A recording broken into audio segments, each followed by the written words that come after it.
말씀은 고린도전서 9장 23절입니다. 한 절만 같이 보도록 하시겠습니다. 고린도전서 9장 23절입니다. 내가 복음을 위하여 모든 것을 행함은 복음에 참여하고자 함이라. 아멘. 오늘 본문 말씀은요, 사도 바울이 이 복음을 위하여 여러 모양으로 예수님이 필요한 자들을 만나고 또한 그 예수님을 전하는 것에 대해서 이야기하는 말씀 안에 있는 겁니다. 그 22절까지 보시면 그런 내용이 들어가 있습니다. 그런 말씀을 하시면서 복음에 참여하기 위해 이렇게까지 노력하는 모습을 사도 바울이 저희들에게 보여주고 계십니다. 열심을 다해 복음을 전한다고 말씀하고 있는 것입니다. 사도 바울이 오늘 본문 말씀에서도 보였듯이 복음에 참여한다라는 말씀을 하셨습니다. 그럼 복음에 참여한다는 것이 뭘까? 도대체 이 복음에 참여한다는 것이 무엇이기에 사도 바울이 이렇게까지 고생을 하면서 복음을 전하고 있었을까? 그렇죠? 과연 복음에 참여한다는 것이 무슨 의미인가? 복음에 참여했다라는 의미가 저희들에게는 어떤 의미가 있는가? 그 의미를 오늘은 찾아보지는 않을 겁니다. 그렇죠? 오늘은 찾아보지는 않고 그 부분은 다음 주에 제가 같이 나눠보도록 할 거고요. 오늘은 특별히 이 복음에 참여한다는 의미가 무엇인지를 이해하기 위해서 과연 복음이 무엇인지, 그렇죠? 그 복음의 의미가 무엇인지 먼저 찾아보는 시간을 가졌으면 합니다. 왜냐하면요, 복음의 의미를 잘 알아야 복음에 참여한다는 의미가 무엇인지를 저희가 잘 이해할 수 있기 때문에 그렇습니다. 지금 저희는요, 이 교회에 의하면은 사순절을 보내고 있습니다.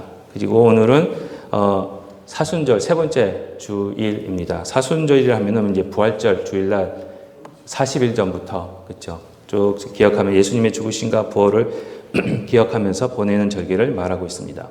이 사순절의 이 세 번째 주일을 맞이하면서 예수님의 복음에 대해서 다시 생각하면서 은혜를 나눴으면 좋겠습니다. 솔직히요, 복음이라는 말은 너무 저희들에게 익숙한 단어입니다. 그렇죠? 너무나도 잘 알고 계시는 말씀이에요. 그러니까 너무 익숙하다 보니까 종종 이 복음의 의미를 잊어버리고 살아갈 때가 너무 많습니다. 또는 여러분, 복음은 예수님을 모르는 사람들에게 필요한 것으로 알고 계십니다. 그리고 예수님을 믿고 있는 저희들에게는 중요는 하지만 굳이 매일매일 이렇게 필요한 것은 아니라고 생각하는 경우도 없지 않아 있습니다. 하지만요, 이 복음은 지금도 매일매일 저와 여러분들에게 필요한 말씀입니다. 항상 복음을 들으셔야 돼요. 예수님을 처음 소개받았을 때 또는 처음 믿을 때에만 필요한 것이 아니고요. 지금부터 예수님이 다시 오실 때까지 매일 저와 여러분들에게 필요한 말씀이 바로 이 예수님의 복음이라는 겁니다.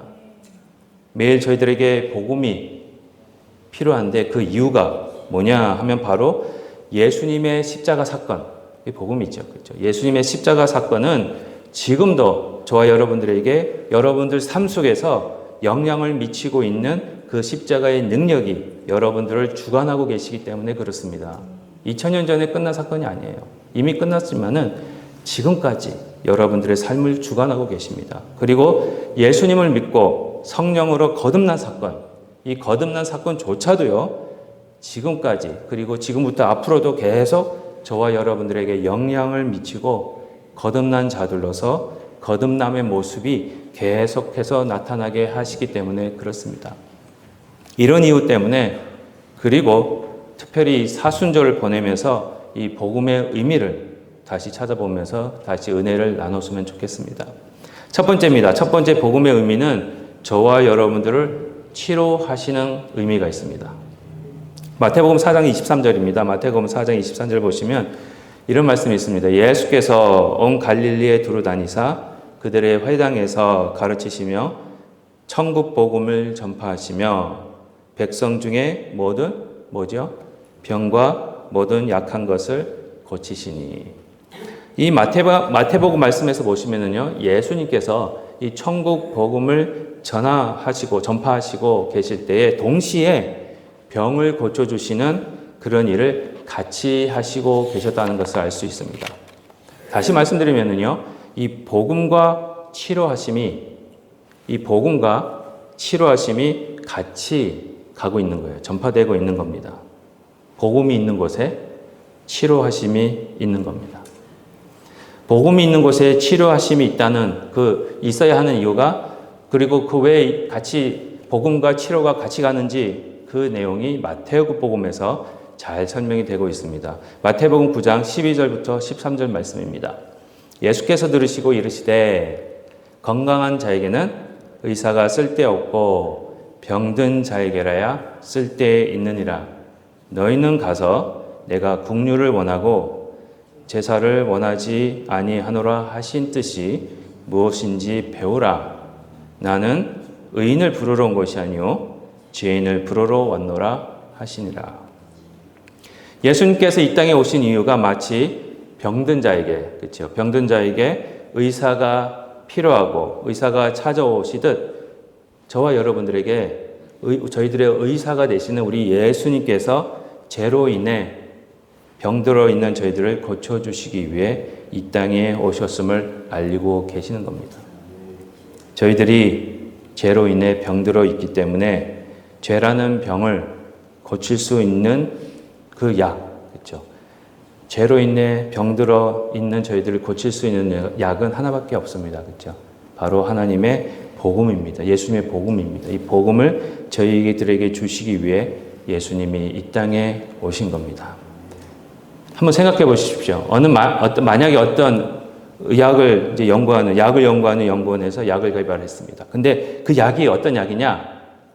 이 약만 드시면 늙지도 않고요, 죽지도 않고요, 영원히 살 수 있대요. 그런 약이 있으면 얼마나 좋겠습니까? 그렇죠?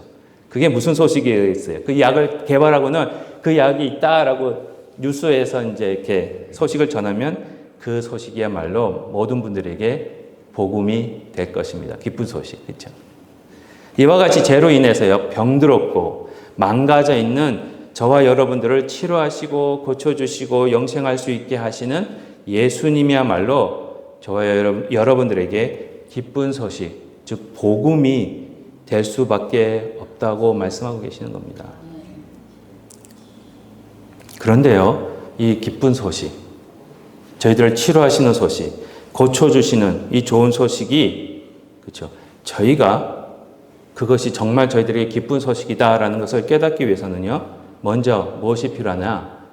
그렇죠? 저희들이 병들어 있다, 그렇죠? 고장나 있다라는 것을 인정하셔야 됩니다.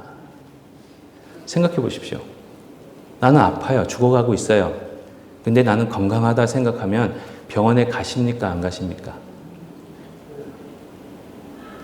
난 죽어가고 있는데 나는 건강해 이렇게 생각하신 분들 병원 가시겠어요? 안 가시겠어요?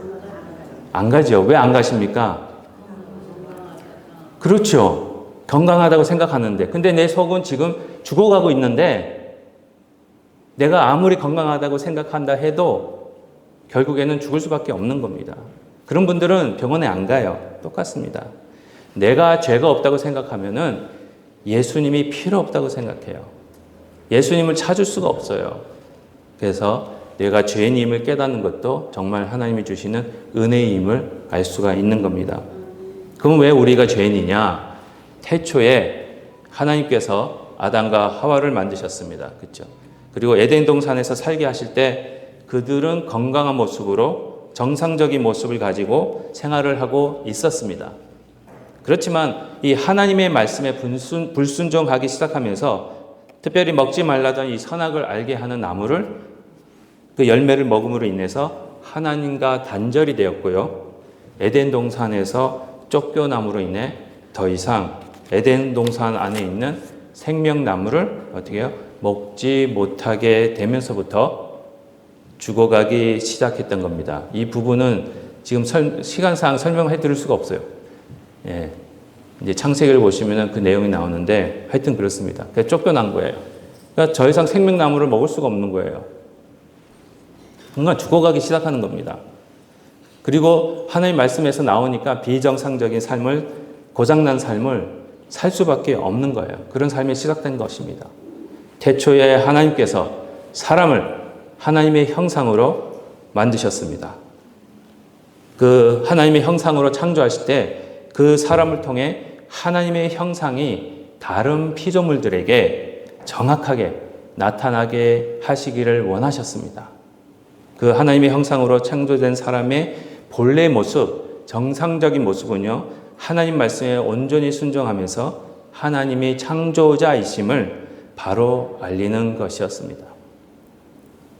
그런데 이 하나님의 하나님의 형상을 올바로 나타나는 삶의 모습이 이 정상적인 모습이고, 피조물이 이 조물주에게 온전히 순종하는 모습이 바로 올바른 질서의 모습이고 그런 모습인데, 타락 이후에 저희들은 하나님을 멀리하게 되고 하나님을 순종하는 것보다 나의 고집대로 사는 삶, 그 하나님을 불순종하는 삶을 살게 되었기 때문에 비정상적인 삶의 모습이 나타나고 결국엔 죽을 수밖에 없다라고 말씀하고 계시는 겁니다. 죄송한 말씀입니다. 여러분, 하나님 말씀 앞에서는 고집 피우지 마십시오. 네. 하나님 말씀대로 순종하십시오. 왜 그런지 아십니까? 고집이요, 우상 숭배입니다. 제 말이 아니에요. 야, 고집 피우는 게 무슨 우상 숭배야? 성경에 그런 말이 어디 있어? 있습니다. 그러니까 말합니다. 저는 성경에 없는 말 안 합니다. 새 번역이긴 하지만 봅시다. 사무엘상 15장 23절. 뭐라고 되어 있습니까? 거역하는 것은 점을 치는 자와 같고, 그 다음에 읽어보십시오.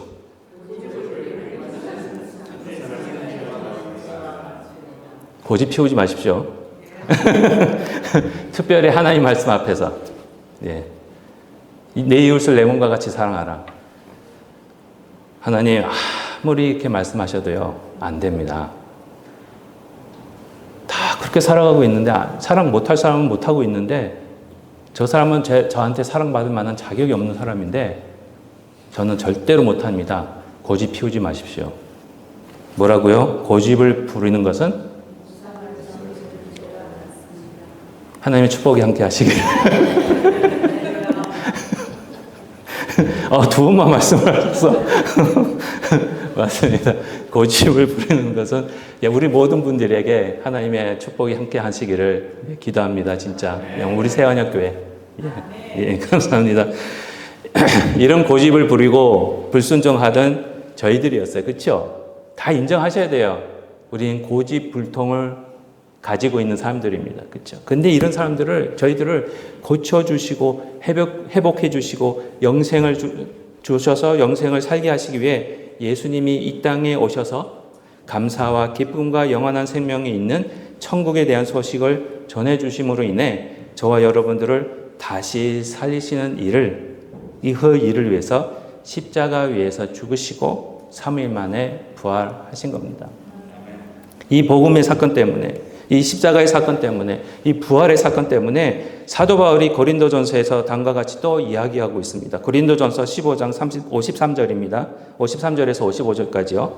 이 썩을 것이 반드시 썩지 아니할 것을 입겠고 이 죽을 것이 죽지 아니함을 입으리로다. 이 썩을 것이 썩지 아니함을 입고 이 죽을 것이 죽지 아니함을 입을 때에는 사망을 삼키고 이기리라고 기록된 말씀이 이루어지리이다. 사망아, 너의 승리가 어디 있느냐? 사망아, 내가 쏘는 것이 어디 있느냐? 고린도전서 이 15장에서는요, 사도 바울은 예수 그리스도의 복음으로 인해 썩을 것이 더 이상 썩지 않는다고 하셨습니다. 저희 몸은 썩어져 가는 몸입니다. 그리고 병들 수밖에 없는 몸입니다. 그렇지만 그런 몸이지만 예수 그리스도 안에 계신 분들은 더 이상 이런 일이 일어나지 않는다고 말씀하고 계시는 거예요. 죽을 수밖에 없는 몸이지만 죽을 것이 죽지 않는다는 것. 그런 은혜가 예수 그리스도 안에 있다는 겁니다. 저에게는 사망은 더 이상, 여러분들에게는 죽음은 더 이상, 죽음이 그 힘을 여러분들에게 사용할 수가 없다라고 말씀하고 계십니다. 그럼 왜 우리가 지금 늙어가고 있고 죽을 수밖에 없습니까? 아직은. 그렇죠. 아직은 예수님이 아직 재림을 안 하셨기 때문에 그렇죠. 그렇지만 저희들에게 뭐가 있습니까, 여러분? 그렇죠. 부활 때문에 저희 몸이 늙어가고는 있지만 예수님 안에 있기에 저희 영혼은 매일 새로워지고요. 그리고 예수님이 재림하시는 그날 저희 몸도 같이 부활해서 천국에서 영원히 예수님과 함께 살 것임을 선포하고 계십니다. 이 좋은 소식, 이게 복음이에요. 그렇죠? 이 좋은 소식을 알리시면서 예수님께서 이 땅에 계실 때 고쳐주시고 치료하시면서 천국의 복음, 그 영생의 복음을 전해주신 겁니다. 지금 저와 여러분은 이 복음을 이미 소유하신 분들입니다. 부활의 소망을 가지고 계신 분들입니다. 하나님 나라에서 사시는 분들입니다. 그래서 항상 기뻐하고 감사할 수밖에 없는 거예요. 이런 항상 기쁨과 감사가 매일 넘치시는, 그러면서 승리하시는 저와 여러분이 되시기를 주님의 이름으로 축복드립니다. 두 번째입니다. 두 번째 예수님의 복음은 하나님 나라에 관한 것입니다. 마태복음 24장 14절에 보시면은요, 이 천국 복음이 모든 민족에게 증언되기 위하여 온 세상에 전파되리니 그제야 끝이 오리라. 예수님께서요, 이 땅에서 친히 주신 복음이 바로 천국에 대한 것임을 알리고 계십니다. 특별히 예수님께서요, 공생애를 시작하실 때에 처음으로 외치셨던, 전도하셨던 말씀이 뭐냐? 회개하라, 천국이 가까이 왔다.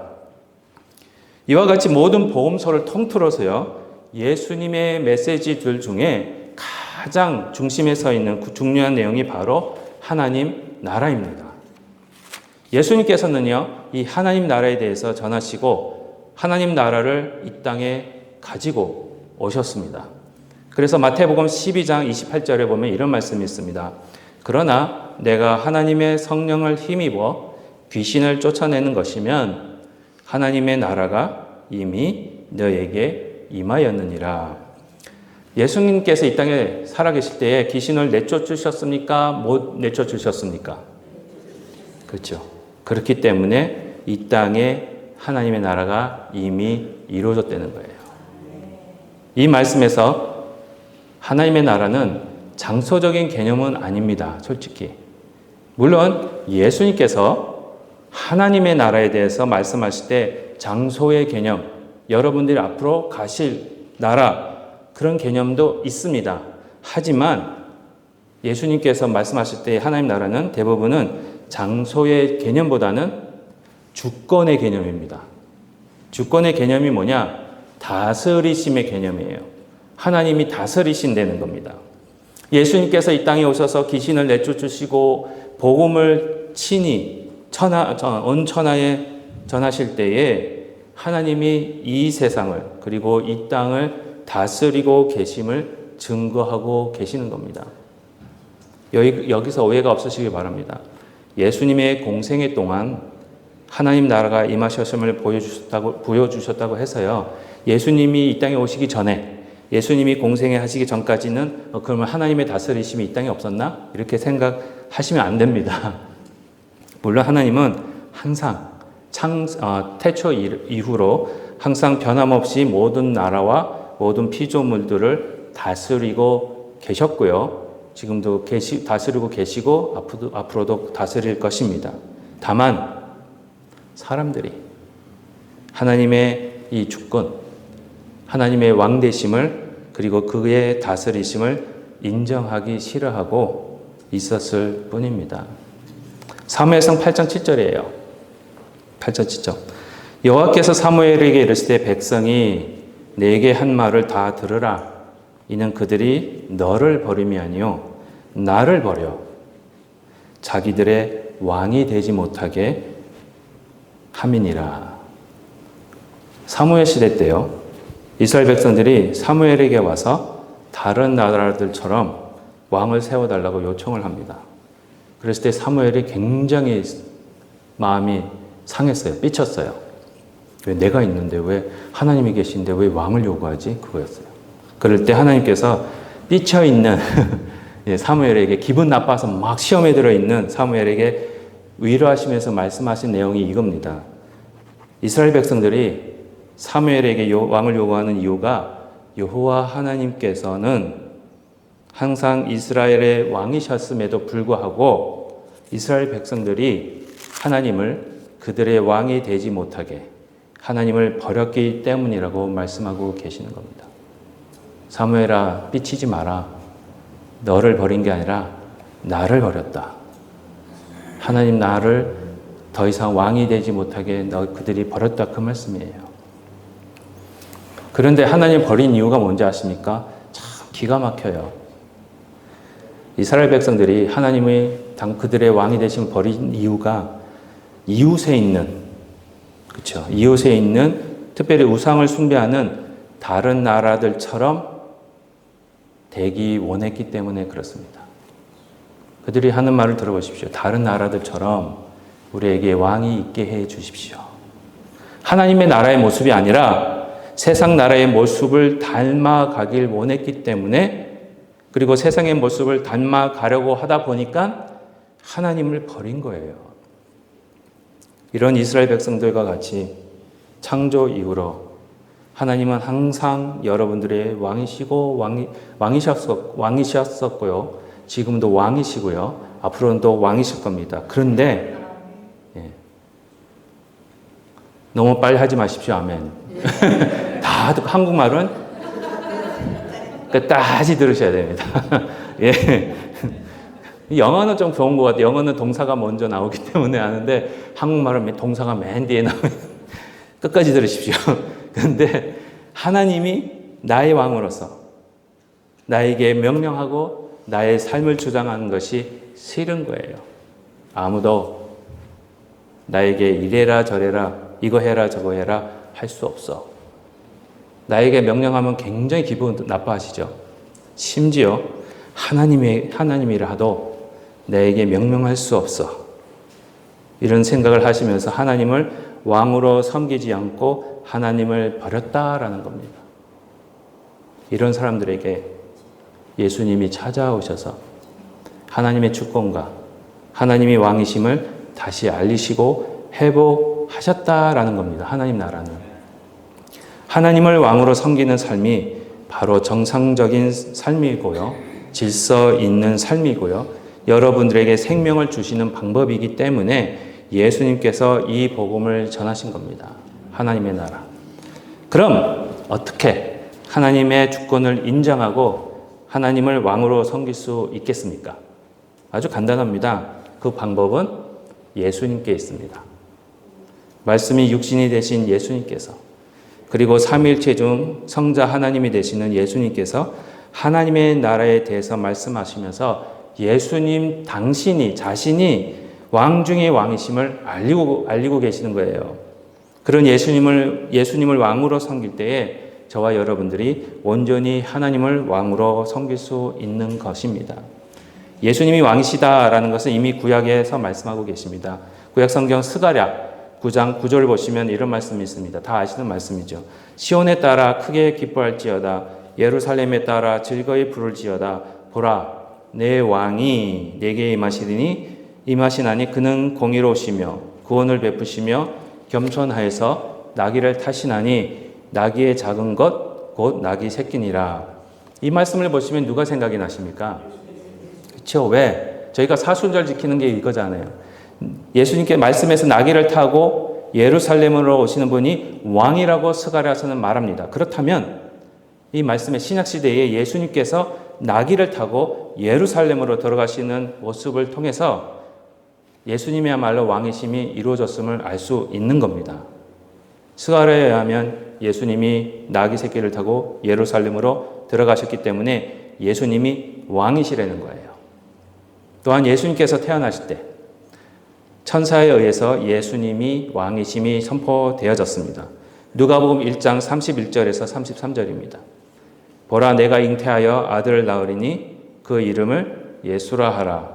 그가 큰 자가 되고 지극히 높으신 이의 아들이라 일컬어질 것이요 주 하나님께서 그 조상 다윗의 왕위를 그에게 주시리니 영원히 야곱의 집을 왕으로 다스리실 것이며 그 나라가 무궁하리라. 이 누가복음 말씀에 의하면 예수님은 하나님의 아들로서 하나님이 세우시는 왕이시면서 모든 나라를 다스리실 분이라고 말씀하고 계십니다. 이 스가랴와 누가복음 이 두 성경 구절 외에도요, 구약과 신약에서 너무너무 많은 곳에서 예수님이 왕이심을 선포하고 있습니다.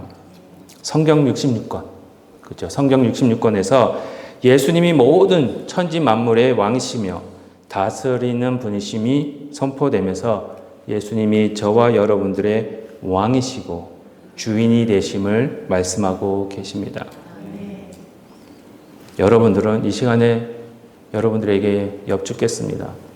여러분들은 사랑하시는 하나님의 백성된 새언약교회 성도 여러분들은 예수님을 여러분들의 왕으로 또 주인으로 인정하시고 믿고 계십니까? 예수님이 왕이시고 지금도 저와 여러분들을 다스리고 계신다는 소식이 바로 복음이에요. 이 복음을 믿고 예수를 구주로 그리고 주인으로 영접하신 분들은요, 예수님을 왕으로 섬길 수밖에 없습니다. 예수님을 저와 여러분들의 왕으로 그리고 주인으로 고백하고 섬겨야 저희들에게 구원이 주어지기 때문에 그렇습니다. 그 이유가 로마서 10장 9절에 나오고 있습니다. 로마서 10장 9절입니다. 내가 만일 내 입으로 예수를 뭐로요? 주로 주인으로 시인하며 또한 하나님께서 그를 죽은 자 가운데서 살리신 것을 내 마음에 믿으면 뭘 받는다고요? 그렇죠.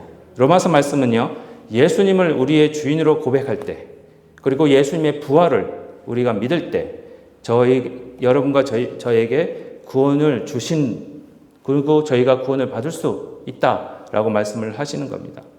예수님을 우리의 주인으로 믿고 고백하는 것이 복음을 고백하는 것이기에 거기에 구원이 있다라고 말씀하십니다. 그런데요, 세상에 너무나도 기이한 일들이 많습니다. 그렇죠? 왜냐하면은 주인으로 고백한다는 것은요, 저희 입술로만 고백하는 것이 아닙니다. 그렇죠? 저희의 삶으로 고백하는 거예요. 그래서 예수님께서 너무 궁금해 하신 것 같아요. 너무 기이하다 이러면서 누가복음 6장 46절에 이런 말씀을 하십니다. 너희는, 내가 한 가지 궁금한 게 있는데, 너희는 나를 불러 주여 주여 하면서 어찌게 내가 말하는 것은 행하지 아니하니? 너무 신기하신 거예요, 우리 예수님이. 내가 나와 내 말을 듣고 행하는 자마다 누구와 같은 것을 너에게 보이리라.